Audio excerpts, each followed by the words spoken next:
Hello and welcome to another episode of It Was Mooney, your source for all things movie, streaming, and pop culture related. I'm your host, Kosi, and I'm joined always by Wani B. And we're joined in studio today by a new friend of the show.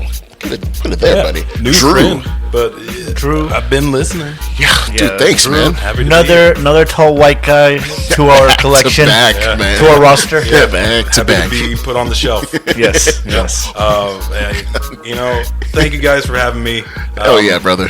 Yeah, man. This, not normally something I would watch necessarily, but I am looking forward to. It took some time. Yeah, man. And I'm looking forward to talking about Bridezillas. Ultimately, a lot better. Wait, Bride.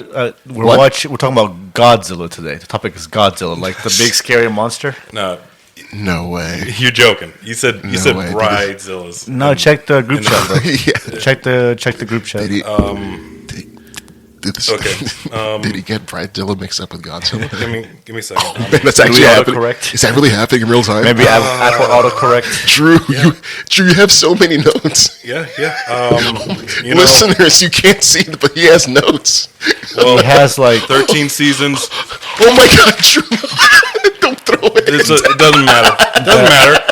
I'm much more happy to be talking about Godzilla anyway. Okay. I don't need notes. I'm glad that worked out. I'm glad that worked out, I guess. Drew. 13. I didn't know there was 13 whole seasons. Me too. I vaguely remember got Bridezilla's. What did that play on History Channel? no, on E. I think on the E channel. Yeah. Oh my God, Shoot. Let's move past it. That's okay. fine. Yeah. All right. Godzilla is much more interesting. It is much more interesting topic. That's the topic of today. We're having a bit of a Toho-Hoedown today, guys. Toho-Hoedown. Yeehaw, indeed, Drew. Wrangle me a Godzilla. Right? I'm glad you're prepared. Kaiju. You were prepared Kaiju Drew. Kaiju Drew came ready and prepared. Love the Dead Meat shirt. Kaiju Drew. Again, shout out to a great channel, Dead Meat. I love that channel. That might be your new nickname. Kaiju Drew. Kaiju Drew in the building in full effect. Man, this is great. great. It sucks. I gave it to myself though. Does it count? Who cares? Well, it's cool. Cut that. Come back in. Y'all just say Kaiju Drew please later on. Yeah, It worked out. No, but I'm glad you're here because I thought I loved Godzilla movies. I've watched them since I was a kid. Throughout all the huge franchise. But you have such a huge just wealth of knowledge, and I almost want to just bring you on to just kind of bring me up to speed and up to speed a little bit on just this stuff because of rich history. There is a lot to Godzilla. I think there's over 30 films total that Toho made with Godzilla. I believe you. It's the same way we had other tall white boy Eric come here to talk about James Bond Encyclopedia. Yeah. Oh, yeah. We have a Godzilla encyclopedia for you today. Oh yeah, yeah, man. Whatever I have access to at my fingertips. There you go. No, but we're excited to bring you guys basically a retrospective. Go back to the old OG Gojira days, right? Black and white in the 50s. Talk about some of that era, the Showa era, I believe it's called. The Showa era, the early era of Godzilla with director, I want to bring up his name correctly. It's a corrector, Ishiro Honda, and the special effects, the big guy, Eiji Tsuburaya. I apologize for absolutely butchering his name. No, it's cool. No, those two guys are pioneers in just this genre of film. Yeah, they're amazing creators. Yeah. Brought the kaiju genre to the screen for the first time. Obviously, you go back to that era, you see the guy in the Godzilla suit, the Power Ranger, you see the puppets costume. Yeah, the Power Ranger type costumes. Actually, it reminds you a lot of Power Rangers. Oh yeah. In terms of production values. I wouldn't doubt that was very direct inspiration. Super Sentai definitely pulled inspiration. Yeah, that and what was the guy here? The space dude, Space Ultraman? Rogers. The guy from the 80s.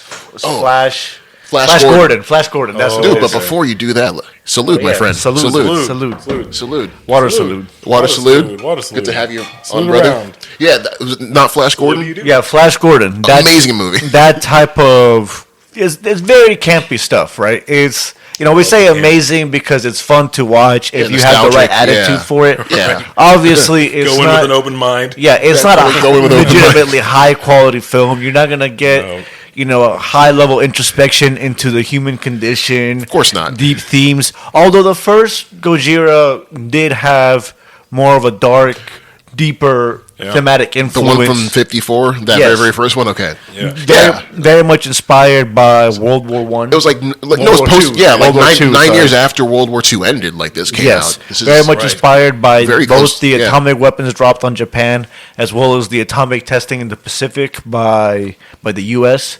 It tested a lot of bombs in Pacific Islands. I think Gojira was initially inspired by the events in Bikini Atoll in 1954. Same with the testing when they were testing the bomb. Same with SpongeBob. Bikini Bottom. Yeah, Bikini Bottom. But there was this fishing boat with a couple fishermen on it that got affected by the nuclear blast in Bikini Atoll, and one eventually passing away. But Godzilla, you could see in the first movie, is very heavily inspired by like the nuclear explosion, by the effects of radiation, the fallout on Japan afterwards, because that's what he leaves behind is radiation wherever he goes in that movie. You got the big iconic lightning atomic breath. Yeah, I think. Look, I always thought about this looking back because it was '54. What was the sentiment coming out? Because the movie, a big movie about a big monster that basically has an atomic bomb in its mouth. And I'm just thinking, putting myself in the shoes of people like going to the theaters. Like, do they see that as entertainment or as like a cautionary tale? Like, hey, this is what could happen. Or I wonder what their thoughts were on that. In Japan, they loved it. They really enjoyed this movie. They embraced it. And for a time while America was occupying Japan afterwards, they couldn't produce anything about the atomic bombs. Hiroshima and Nagasaki. They couldn't really.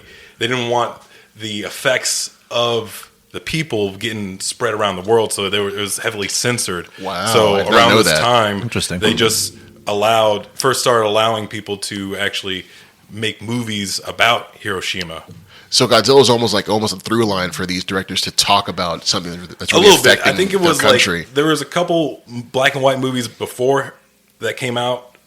Talking about Hiroshima. Yeah. I think one of them was titled Hiroshima. Mm-hmm. And this was just another way they could talk about it, but a little bit more creatively. Yeah, it felt like more of a way to get a universal way to get their point across. Like it was a big budget kind of film that was seen all around the world and had this message behind it. Was really kind of cool to hear because I did not know that it was like almost like you couldn't talk about them. Right. It was just that time when they were like, we need to make a movie about this. But we have Godzilla. That's not as like documentary based. Like this is the events of the people that happened. It's a little bit more symbolic. Yeah. And like if you look at some of the shots in the first movie. It's like Godzilla's face being projected on this screen behind these actors that are acting like, whoa, big monster. But the way he rises up from the bottom, it looks like a mushroom cloud. Like his face was designed to kind of look bulbous and even the grooves in his face looks like the smoke billowing up. Yeah, it looks like a mushroom cloud. Yeah, that's cool. Okay. So also, fun fact, I learned from my research of Godzilla in the past is the name Gojira is a combination of the Japanese word for gorilla and whale, gorira and kujira, whale, respectively. Gojira.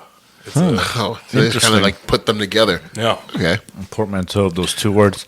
That's pretty interesting. I guess it's a gorilla whale. Yeah. So that actually it is aquatic and one of its earlier concept designs before when they were trying to come up with what do we want to play as this big symbol.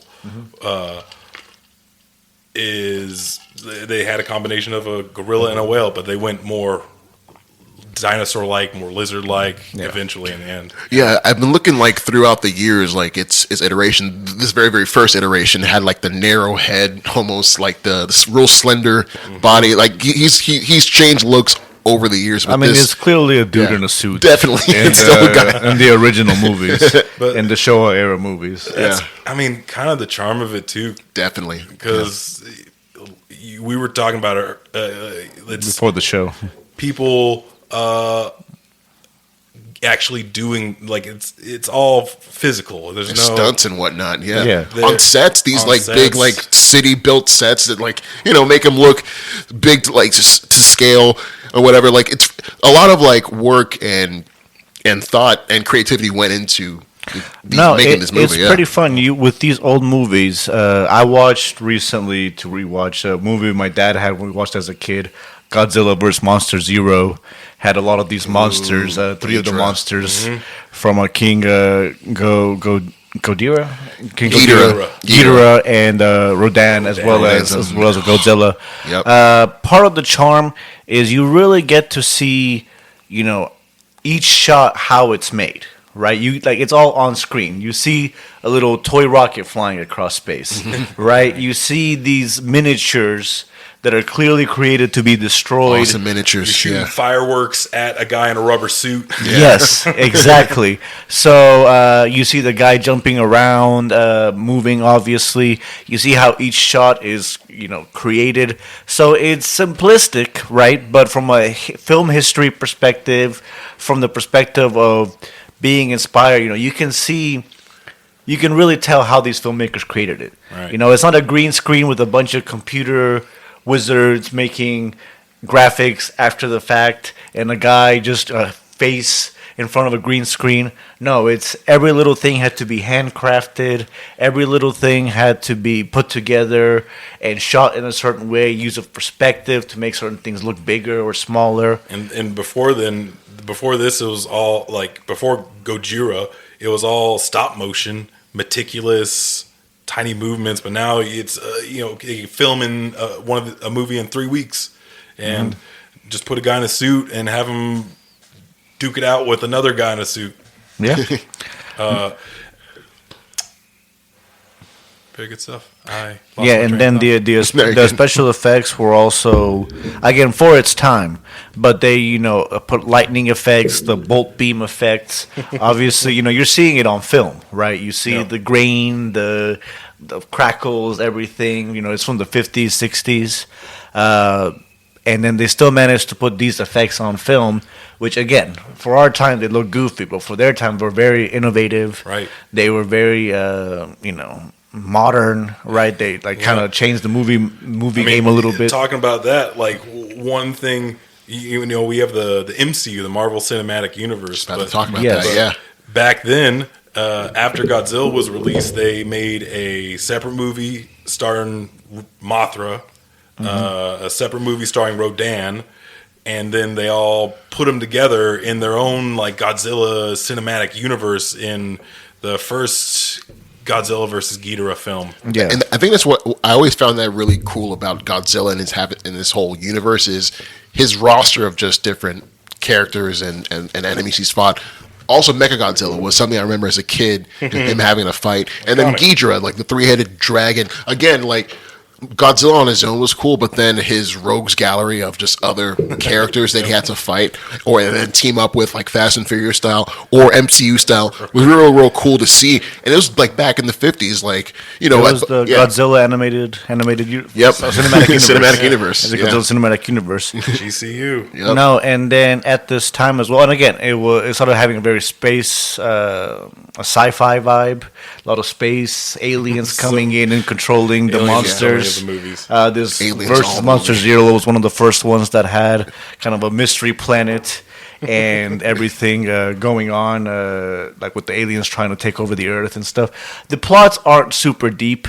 The first one had more of that symbolism with the atomic bomb. But then and after its commercial success, they were like, oh, let's just keep doing this, and This it's is kind fun. of after the sequels definitely lost the same symbolism as the first movie. Yeah, I think it took a kind of bit of a backseat to entertain wider audiences, which, it's not I understand why. But Hey, Fast and Furious makes a lot of money too, Yeah. and they're fun to watch. But I they're think, fun to watch. Yeah, but I think we'll see with later movies, you can have both where they're both great movies, but they're also crowd pleasers at the same time. Yeah. So, Yeah. yeah, them coming back to that later. Right now, we're talking about the Showa era, the very first early movies in the Godzilla cinematic universe. Yes. And they were like, as they became more popular, Godzilla became a lot more geared towards kids. They incorporated Son of Godzilla, Godsuki. They had Godzilla do happy, goofy dances when he beat people up. It definitely started becoming less serious. It started having less budget. It's just fine. I mean, that happened to the movies too. I don't know if y'all watched the Land Before Time series. Oh, yeah. But it's that same Oh, yeah. vibe where the first one is this dark, serious movie, and every consequent movie is more and more geared just straight up towards children. But I would say, though, in that 20-year span, again, we were introduced to some really heavy hitters in the monster universe and really, really cool characters. Again, going back to that Monster Zero movie, like, again, that King Ghidorah is a character, adversary that's legendary in Godzilla's lore. And again, and it still always comes back to, is Godzilla the protector of mankind, or is he gonna just team up with these guys and just fuck us all up in the end? And it's really, really fascinating to see throughout, especially in the Showa era, him kind of grapple with that as a monster. It's kind of funny, right? Like, he doesn't have any lines, but like, each director is able to show, like, hey, he's grappling the fact that, look, I could join these guys. He'll do poses at the camera. Yeah. I can either join him or I can just or fight y'all. It's really cool to see that play out in this Showa era. Interesting as well. These movies started being adapted and re-edited for American audiences, dubbed in English. Yeah. Right, Drew. I know you had some notes about the first Godzilla movie being really goofy the way they did it. Yeah, they initially released Gojira to Japanese audience. They loved it, and then when they released it in America, they cast an American actor to do a bunch of additional scenes. They cut out like over half of the original film. Oh man! And put these American scenes about this American reporter going over to Japan to talk about Godzilla, and it turned into this big creature feature, losing its whole meaning. The deeper thematic elements. They barely even mentioned radiation or the effects that it was much more focused on this monster destroying the town as opposed to what this monster represented. Do you think Godzilla as a property, and just in terms of its symbolism, do you think it shouldn't go into that kind of Fast and Furious standpoint where it kind of loses its message? Because inherently it should always be at the heart of it. So, don't you think? It's just seeing two kaiju fight. Something Of about course, it. of course. I love it. I mean, yeah, there's a spectacle to it, and that's cool too. Yeah, it's just fun. I don't think it takes away from the original film. Of course. And I think you can do that and just have fun and make money with it, as long as people understand, right? I mean, obviously at the time this was new too, right? It's not like now where we've seen a billion monsters destroy a billion cities in a billion ways. Yeah. At then though, this was the way to see big monsters, obviously dudes in suits destroying towns and do all this stuff, right? There wasn't anything else really like it. Right. So from a technical perspective, it was still interesting. But yeah, so they started adapting this. This movie I mentioned a couple of times, versus Monster Zero. That was the first one they had an actual American actor as one of the leads. His name was Nick Adams. Funny trivia about the way they made this movie. Instead of having him learn Japanese, they just had him say his lines in English while the rest of the cast spoke in Japanese.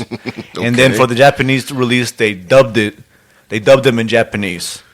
And then when they were editing and releasing it for U.S. audiences a couple years later, they had to redub everything, of course, to put it in English. Oh, my goodness. It wasn't like today where you could release a movie with subtitles and expect to make money. To make it again. So they had him redub his own lines, which Excellent. confused the hell out of me watching this movie, especially rewatching it as an adult off my dad's old DVD, because I was like, okay, clearly this movie's going to be dubbed. But then you hear the guy's voice and you hear him talk. He's the first person that talks. And the voice, the lines are matching up with what his mouth, like if you're watching his mouth, it lines up properly. It got me confused. Okay, we got it to work. I thought it was like maybe like an English movie for a second. Like they had gotten all these Japanese people speaking English. And then no, it took me, after a second of the Japanese people speaking, it became very obvious all of them were dubbed. Yeah. Had to go look it up afterwards. And yeah, they had him redub his own role that he had already said in English, but had been dubbed in Japanese originally. It's a whole funny mess. Sounds like Kung Pao a little bit. Yeah, it's a little bit like Kung Pao. It's a little bit of that vibe.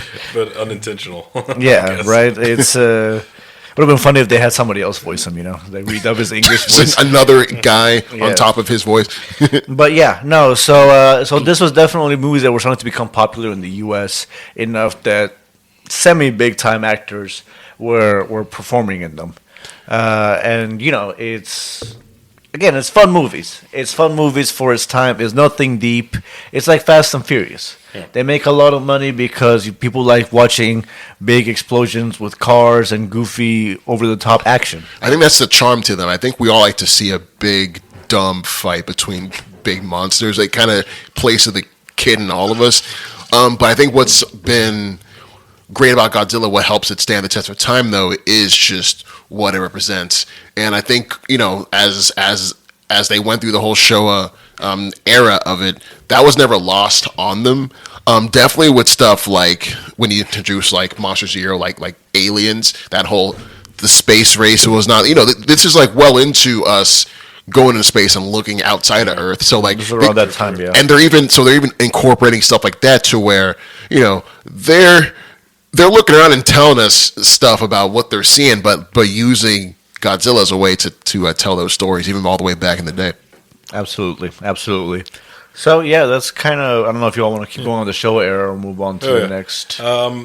Eventually, profits started to decline a little bit. They started to get a little bit sloppy with their films and like started using stock footage from earlier films to pad runtime for the new releases, and they decided to drop off a little bit. But then the next era of Godzilla is the Heisei era, which was in 1984 with the return of Godzilla. They changed the model a little bit. Before in Showa, normal Godzilla looked a little bit friendly. The Heisei Godzilla came back looking a little bit more menacing. Yeah, I'm looking at it right now. He's all like really his brow angrier. Yeah. In the older one, you can kind of see his eyes in the original Godzilla, but in Gojira. But this one, he looks pissed off. So I don't know. Yeah. He means business this time around. And okay, I like that. The Return of Godzilla is a direct sequel to Ishiro Honda's Gojira, the first film, ignoring everything else in between in the Showa era. Okay, and from 75. It's like a reboot. Okay, cool. It's a direct sequel to the first Gojira. Okay. Cool. Okay. And then that just sparks the Heisei era. And this has like a lot of really cool monsters. Biolante is one of them. That's like one of my personal favorites. Okay. Which one? It was called Biolante. He's an insane design. I'll pull it up for y'all real quick. This is actually a little. I remember that. Some fan art. I mean, they were asking for some submissions and ideas for the next big Godzilla monster, and someone submitted the idea of Biolante, a Godzilla in a flower genetically modified with Godzilla's DNA to become a big kaiju, and has like different stages. Kind of like Audrey 2 mixed with a giant Godzilla monster for all you Little Shop of Horrors fans. Yeah. But man, a lot more terrifying. I really enjoyed Biolante. That was interesting. I could say though, like looking at this, could you say that really revitalized or kept the whole Godzilla franchise going? Because after the drop off of the Showa era, and now we're going to the Heisei. Like, just looking at this, these are pretty heavy hitter movies. So, like, do you think this kind of kept it on a lifeline going into the Toho, which is what everyone considers as golden age? I mean, it still was turned profit. People were still going out to see it. It had, like, even they had dips, of course. So at some point, it became a little bit too formulaic. People like seeing the whole Godzilla versus another monster. Almost like the MCU people kind of just said, "Oh, you've kind of getting stale a little bit." Repetitive. Yeah, the wheels are kind of shown. And then they ended the Heisei era with the Godzilla versus Destroya, which is oh man, Destroya. Okay, where Godzilla actually dies in this film, and it's supposed to be like the real like end to him. Oh man, Destroya looks awesome. Yeah. that killed Godzilla. Yeah. Sorry for you listeners, but just go and look up Destroya. Destroyah. Yeah, Show him the art. Yeah. Pull it up, Jamie. I'm pulling up. the art, Jamie. He looks horrifying. Of course, he killed Godzilla. Yeah.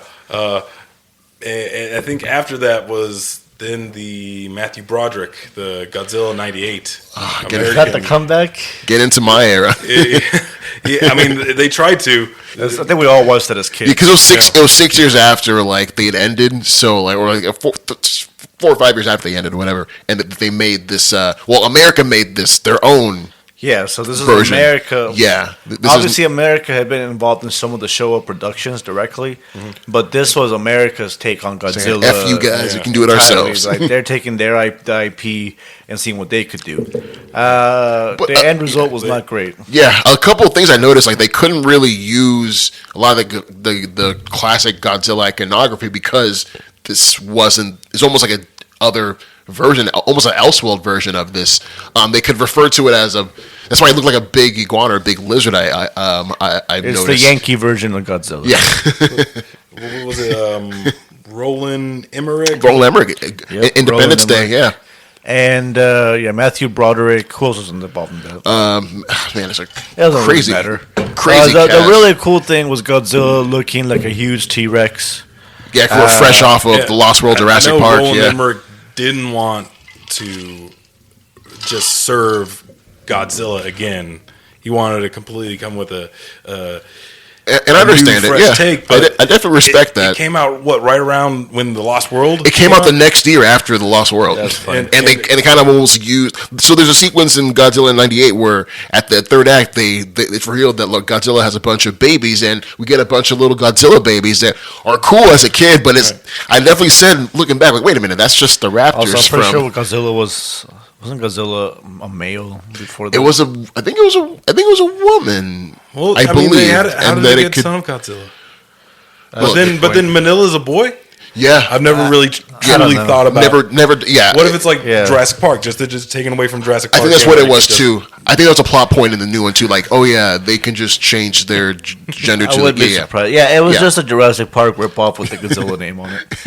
I remember they had what is it? The mayor and his supervisor were Roger and Ebert, Or like and Siskel. Ebert and yeah, Siskel. they were like a caricature for Siskel. I think Siskel and Ebert were originally supposed to be Siskel. in it, Yeah. but they were like, of course not. No, we won't do this. So He put Roland Emmerich put them in there because Yeah. he didn't like what they were their reviews for Independence Day. Yep. So he was like, you know what, to hell with the critics.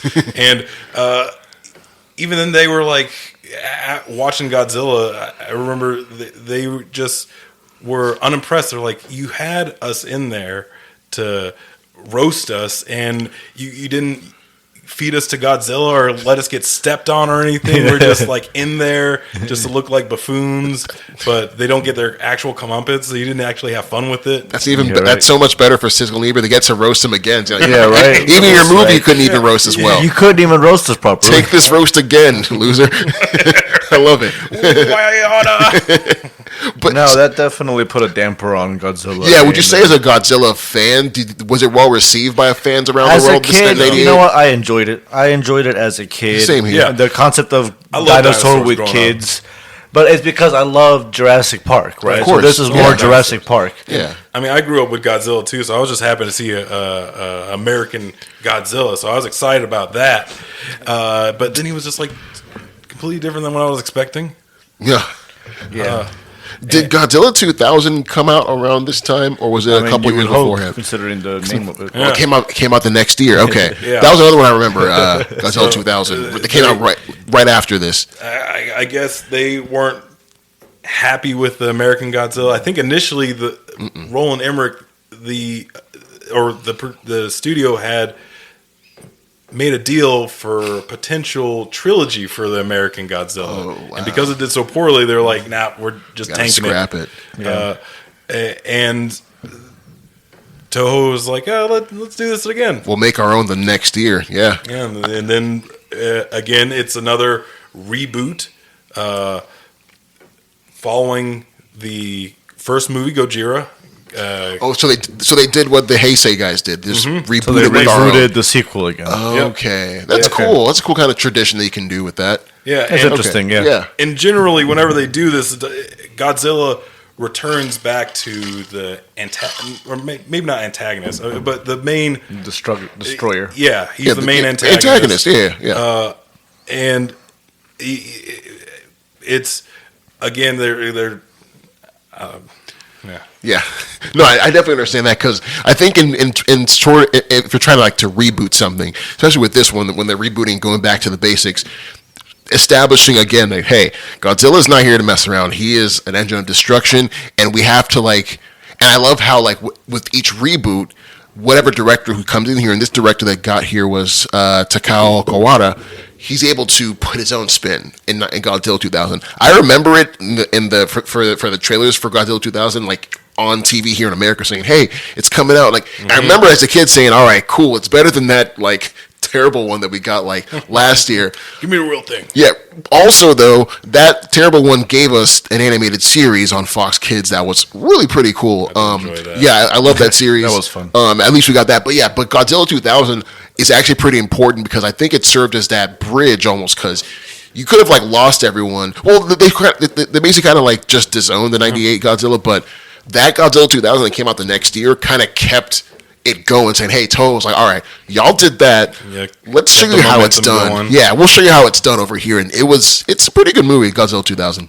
Yeah, I think the couple movies later they did Godzilla versus Megaguirus, and then after that it was Megaguirus, Monsters yeah. All Out Attack. No, Final Wars. That was the one where it's just big battle royale with bringing all the Showa monsters Hell to yeah, it's like the Endgame. new era. They bought the rights for '98 Godzilla, the American version. Is that the one where they just blew him up? And he's introduced in Australia, and Okay, I remember this he one. just is one shot I remember That's that. by hilarious. Godzilla. I I think remember he's that. tossed back into the opera house, and he just Blows breathes up the atomic opera breath, blows up, and he's not. They come out and say this isn't Godzilla. They just call him Zilla. Right, they in the even call him- universe. So they disowned him. He's no longer a god, Cold-blooded. That's hilarious. and is taken out like a chump That's against the real great. Godzilla. That's hilarious. That's cool that Toho kind of has it's petty, but it's also funny, kind of poking Very fun. petty. The whole world was like, "Hey, no one likes this, right? All right, cool. Let's get on them and roast him in this movie." Nah, that's really funny.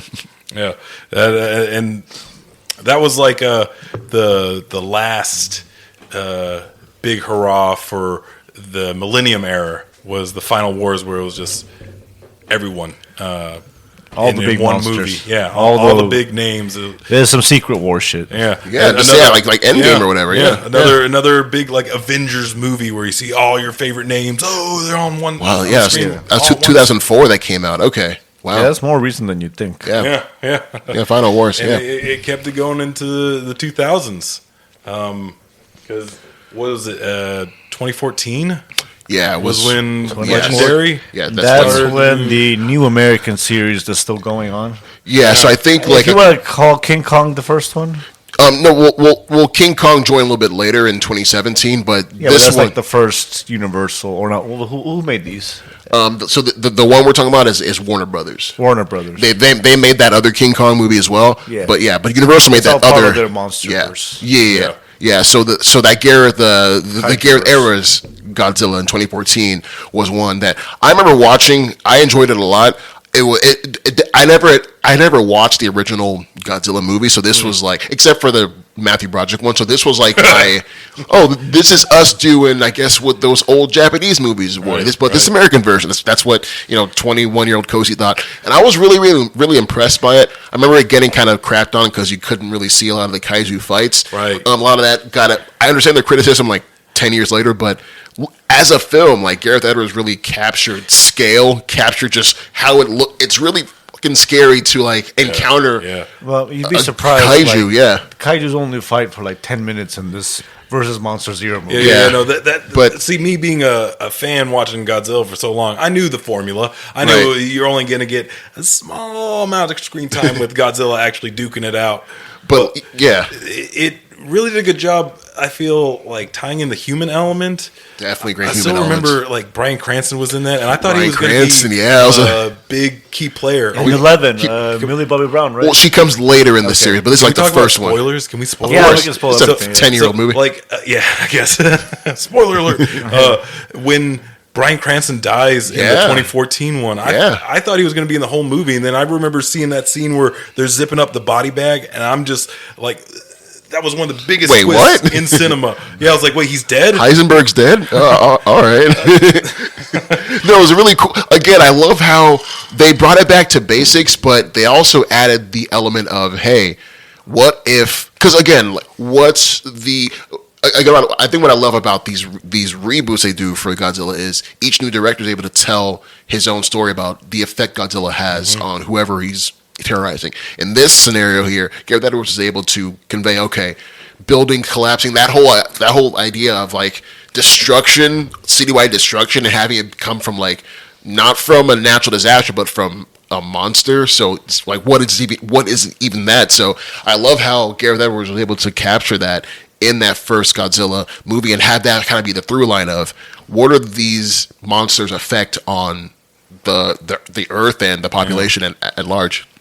It is notable that the movies take more after, call it the Gojira sequels, or say, hey, let's get some big monsters and let's get some big monster action. We'll have some human and political drama, right? Especially for the first one. I mean, even Godzilla vs. King Kong, that's literally a Showa era movie. This Godzilla vs. King Kong. That was such a fun movie to watch. I love it. Oh my god, yes! In theaters, that was a great just Super Smash Brothers straight up. Yes, that's what it felt like. Yeah, it was with awesome. Mecha Godzilla. Oh my gosh, it was a wrestling match in the end. It was great. The third act. No, but they really come up with new kaiju too. Yeah, really. Honestly, if you watch a lot of these original Showa era movies, it really captures the spirit of what they were going for. Obviously, with higher budgets, CG instead of visual and practical effects. It captured the soul of what made those Showa era one's just so fun. Yeah, it's really cool and in a really big budget way. Yeah. You're not going in there for deep thoughts on the state of the world or symbolism for nuclear era. Japan. You're just going there to see some cool monster beat up action. But speaking of which, I love how in 2014 we got the Gareth Edwards American legendary version of Godzilla, but then 2 years later we get on the other side of the world Toho coming in with their version of Godzilla in Shin Godzilla. It seems almost like, all right, America makes one. All right, Japan, let's answer back real quick with ours. And Shin Godzilla for me, like I think it's an all-time best in the Godzilla franchise. And this is again 2016. Shin Godzilla is amazing movie directed by Hideaki Anno and Shinji Higuchi. It's an amazing movie, and one of the creators of Neon Genesis Evangelion was the co-director. That's amazing. Really? Okay. Yeah, I did not know that's that. Crazy. That's awesome. Makes sense. Trippy ass show. I love how it addresses its dealing with natural disaster in a modern age, and a lot of it was like Japan's criticism on the Japanese government and how they've handled previous natural disasters. It was 5 years after the 2011 earthquake tsunami that Right. really bad Tsunami one. that destroyed the nuclear power plant. Yes. Yeah. I was like, Wow, yeah. Yeah, the Fukushima. Fukushima, So that's what it was. This was what Crazy time. their kind of take on it was, their commentary about it, because in the movie it's a lot of like public perception. The prime minister is struggling with making decisions and is focused on like, what do the environmentalists think, or trying to coordinate meetings. There's a lot of like their frustration with the bureaucracy of it all. It's like too. a big social commentary. Yeah. Right, using Godzilla as a symbol. It felt Yet again. it felt really realistic how that they would actually handle a big kaiju situation. Like, it'll definitely be it'll get politicized. People will try to silence people trying to speak out about it. There'll be so many different sides and people trying to get their own points across and points of view to it. And I love how, but at the center is this thing you can't stop. It's this. It's nuclear. It's natural. It's a force of nature. And I love that at the core, they didn't realize that. Our heroes in the movie understood that, but the people antagonizing them that weren't even Godzilla didn't realize that. So it was that push and pull. Watching that was just amazing. Sounds like Don't Look Up, the Japanese version. Oh my gosh, yeah. If Don't Look Up had a kaiju up in it in the third act, yeah. Kaiju instead of asteroid. asteroid. Yeah, no, man, there's no kaiju walking through downtown right now. What are you talking about? One thing I want to point out, and I think it speaks to Japanese culture. You saw it a little bit in Shogun, and you hear it in some of their other art and stuff. Japan's a small island where they get hit by earthquakes, they get hit by tsunamis, they get hit by cyclones. Obviously, they just get hit by stormy, crappy weather all the time. Land, what do you call it? Not land. Landslides? Mm-hmm. Yeah, landslides. Every kind of possible natural disaster you could think of, right? So on top of that, a lot of their religion and spiritualism is based on these kind of supernatural beings of nature, right? You watch a lot of Ghibli movies, Yeah, right? definitely Ghibli, you see Art that. for nature. Obviously, not even Pokemon, Digimon. No, Princess Mononoke and stuff. Princess yeah. Mononoke, respect for nature, and these kind of spiritual great beasts, right, that control, the weather and such. So it's interesting kind of seeing that extrapolated to Godzilla, kind of as an agent of destruction. And I think certain of these movies do deal with those symbolic and thematic elements a little more interesting. So I actually didn't watch Shin Godzilla, but it sounds like this does a great cool. job. It looks amazing. Looks the design for Shin Godzilla. Yeah, I love the looks design. like so much more painful. This atomic breath. The effects in it. They still use like a guy in a suit. Still, Yeah, and in certain shots of it, yeah, That's funny. And cool. Here and there, That's cool. yeah. That's cool. And going back to the theme of this was, this idea of, is it a force of nature, or is it, in this case, some people see it as a weapon. Like they're seeing its capabilities of how its destructive capabilities. It kind of mirrors how when we developed new nuclear technology to wipe out our enemies. Godzilla kind of serves as you can't always have. Sure, you have your finger on the trigger with this thing, but it's a force of nature. You can't control nature, and so there's this push and pull of them trying to almost aim Godzilla to further their own gains. And I love how in this one, again, this movie showed us, what could happen when people tried to think that they could wrangle this force of nature. Yeah, so it's a great movie, Shin Godzilla. No, that's awesome. Those are some great. I gotta check that out. Yeah, And then you talking about Ghibli, I kind of wanted to see a Ghibli variation of Godzilla. Like, give me, right. let me see that representation. They got a Pokemon variation now. Bax Caliber, something. I don't know. Yeah. There's a new one that's like a obvious Godzilla ripoff. Yeah. Yeah, but yeah, no. I mean, Godzilla at this point has kind of, by osmosis, kind of. It's just one of those figures everybody's aware of. One of those pop culture figures. We saw him. He's the opening. He's the opening character in Ultimate Showdown of Ultimate Destiny. Yeah. Him stomping around, obviously a classic image. In Pharaoh Monch's song, I want to make sure I got the song because it uses the riff of Godzilla. Simon Says. Simon Says uses that. He uses the Godzilla theme. Yeah, so started out as a sample. Right. Yes. Yeah, I remember that song from Charlie's Angels because Sam Rockwell was dancing to it. That's when I was like, oh, what is that? I looked it up. Yeah. It's like, so Godzilla's blew my mind when I realized that Godzilla wasn't ripping off Simon Says. Simon Says was ripping off the other way around because Godzilla's like 60 years old. Yeah. It's amazing how it stood the test of time and like it's been a fixture and ingrained itself in pop culture. Same with the Chappelle. They had the Chappelle show where they used Blackzilla. Blackzilla. Godzilla fan. This dope hip hop beat. Yeah. With the Godzilla soundtrack behind. I'm like, ooh, what song is this? No, so it's definitely popped around. Speaking of which, P. Diddy P. Diddy, and I want to bring P. Diddy up, but it's funny to say this, but for the 1988 Godzilla, the promotion for it, P. Diddy actually released a song and a music video for that movie, and I have to just say it's called "Come With Me," and knowing what we know today, it's kind of hilarious that's what the title is. Is that really? It's called but I just thought I'd just bring that up because again, Godzilla has ingrained itself in a lot of just art, music, film, general pop culture. Yeah, even like a game like Rampage back in the day, which became a movie. Yeah, that was obviously inspired by Godzilla and Friends, right? They even have like a reptilian kind of monster. Yeah. And even like Pacific Rim, that Guillermo del Toro, that's a brand new like franchise, but like you can definitely see all here for it. I think Mex, I think with Mex and like Gundam and whatnot, they definitely took inspiration from Godzilla. Like, I love that stuff. No, absolutely. It's again, its influence is spread far and wide.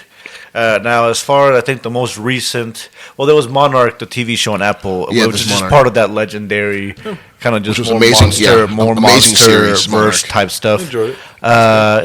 It's fun, but more artistic, more, again, the symbolic, thematic type of Godzilla, right? Is Godzilla -1. Oh my gosh! Latest movie from Japan, 2023. Yeah. This movie is very clear that again, Godzilla in this case is a symbol for, the failure of what happened in World War I. It's basically a stand-in kind of for the U.S. force of nature that was the atomic bomb dropping on them. Right, it's very explicit. The nuclear connections, the atomic breath. First of all, and we have to say this, it won an Oscar for it, of course, right? For visual effects. Yeah.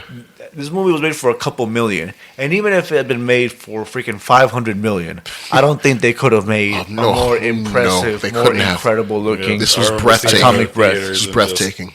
The sound design, the blue, the explosion, the nuclear obvious mushroom cloud of it. Every single time he breathed nuclear breath, it meant something. You felt it thematically, you felt it in the story. It did everything, but it was also awesome to see. I just love that the way they did that with it.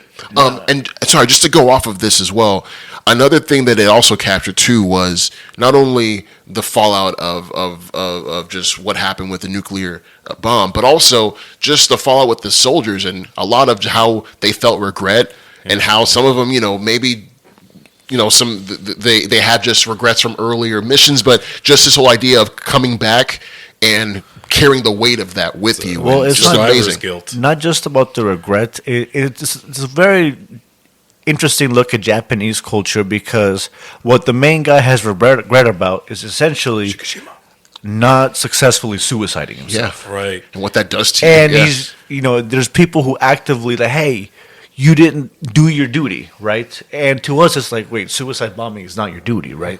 That's like alien to us. But to them, it's like, no, you have to sacrifice yourself, and you have to fight to the last man, and it's your duty to, like, hey, if you go told to go explode yourself here. But with the backdrop of the knowledge that it was a futile war, that these guys had atomic weapons, that in the face of something like that, what could one little man, it's like you're like a fly swatting yourself again, just for what? For your own sake of saying that you swatted yourself? So the movie interrogates that and comes across as saying, hey, no, you deserve to live. You don't deserve to feel guilty for this because we asked the impossible of you. We asked something that no man should have been asked for. And your fear was irrational. You were the rational human one. And I think also in that he was able to find reasons to live and what he's fighting for, and like he maybe he didn't realize maybe he thought he knew what he was fighting for as a soldier, but now that's all been changed, and now he's realizing, oh, here's what matters, here's what I can fight for, and here's what I'm willing to die for. Again, like, he thought he was willing to die for this cause, but he finds towards the end, other reasons, not to spoil it too much, but other reasons to die for. It's love. Love. Yeah, exactly. It's literally his daughter, his adopted daughter, newfound family. His newfound family. He's willing to sacrifice whatever it takes to keep them safe. And the movie has a happy ending. Very emotional ending. A very emotional ending where, again, it just redeems everyone involved. It's a really heart-rending look at PTSD, survivor's guilt, like we talked about. Of course. But again, I think just for Japanese people in particular, just that interrogation of that attitude of you have to sacrifice yourself for the glory of the state.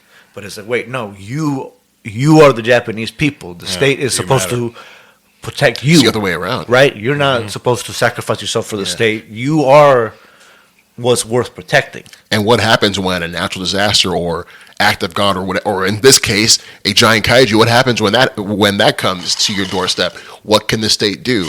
Well, I always admired every one of these movies, there's always a cool plan that the humans devise to stop the monster. Yep. It's become a staple. It's become a staple throughout the entire 60 Japanese years. Folks love their nerdy weird dudes. Yeah, and in finding the cure for the problem. Yeah, and in minus one, they had an incredible, like, smart guy in the room who figured out a way to crazy hair to kill Godzilla with air pressure. And it's an amazing sequence. Again, it kind of clever. Yeah, it the definitely science was clever. It definitely this series champions the idea of thinking and science and using your head and coming up with ideas. It champions that. It says no.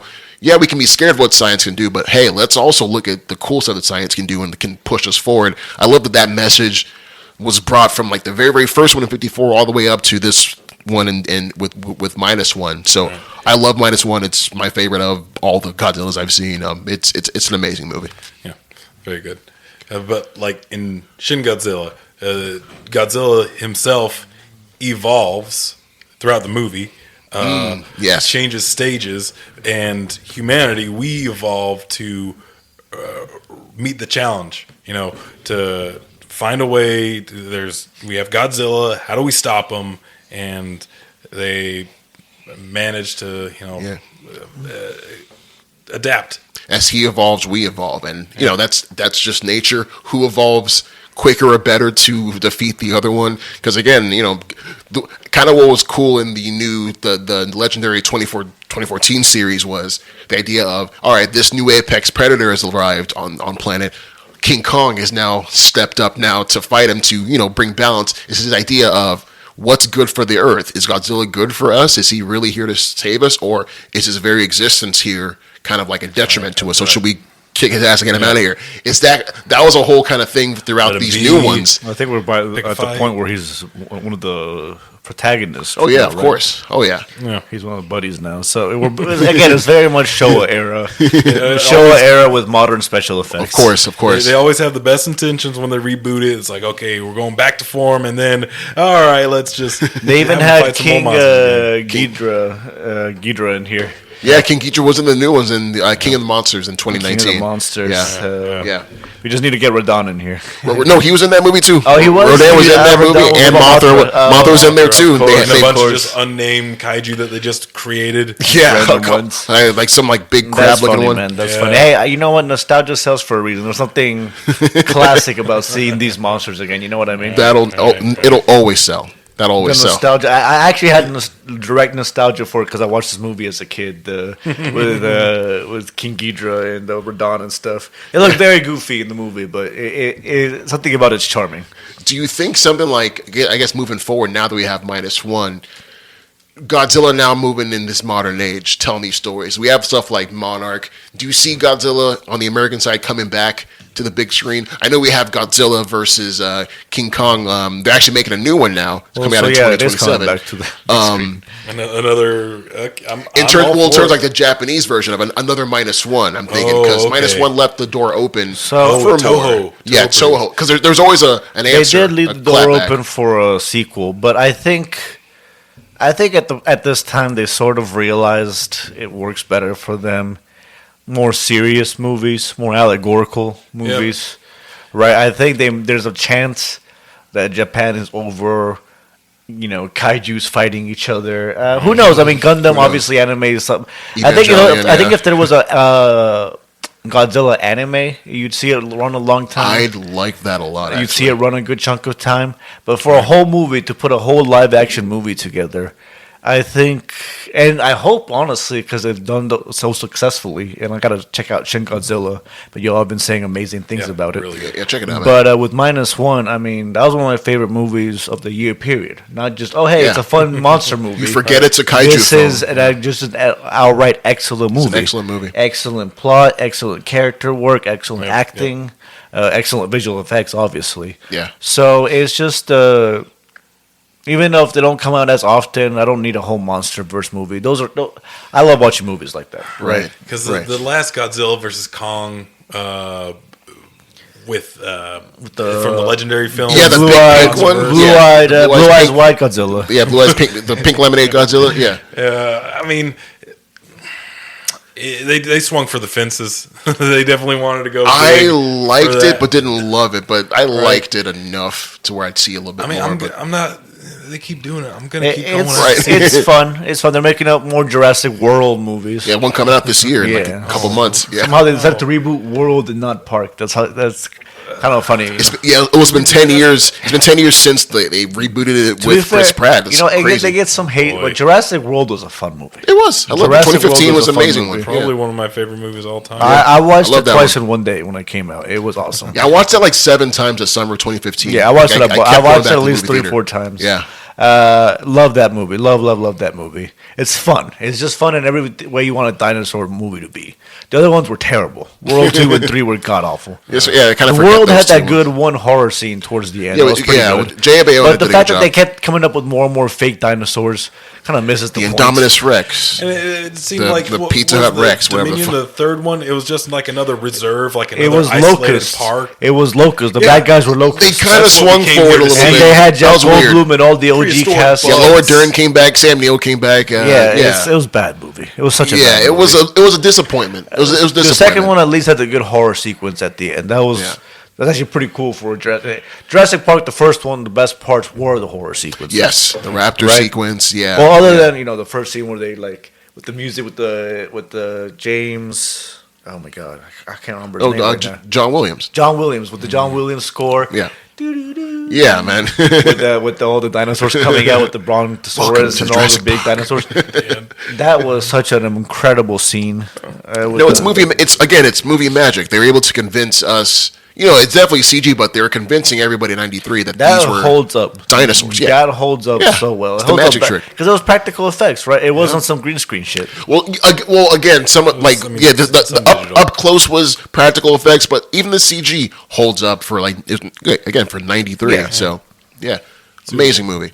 And it carried over to the Godzilla movies that they made not only in America but also over in Japan. And then it came all the way to a head now with 2023's -1.